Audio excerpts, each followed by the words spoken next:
I love sushi bakes because it feels like you're having a fancy sushi dinner without the fancy sushi bill. Today I'm trying out a sushi bake recipe posted by Alyssa, which looked way too good not to try, so I'll be sure to tag her in the description.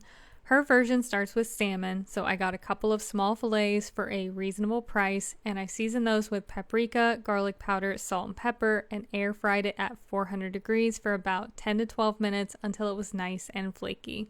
While that cooked, I shredded some imitation crab.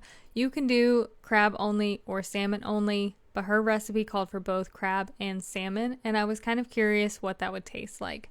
Once the salmon was done, I added it into the bowl along with a block of cream cheese and some regular mayonnaise. I know that Kewpie is the right move, but I didn't have any. I finished it off with a solid drizzle of sriracha.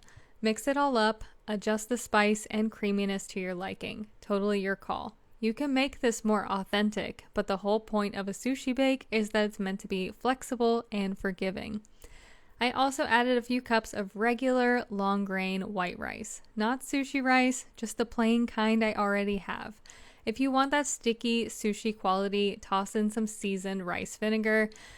Technically not the professional sushi chef way, but it will get you the vibe. I gently fold it in with a rice paddle so the grains stay intact. On top of the rice, I crushed up a few sheets of nori, then all of that creamy salmon and crab mixture right on top. Bake this at 400 degrees for about 10 minutes and then broil it at the end for some extra color. Once it's out of the oven, drizzle it with more sriracha and sriracha mayo. Alyssa topped hers with green onions, but I didn't have any, and one of my favorite sushi rolls comes with fresh jalapeno anyway, so I went with that.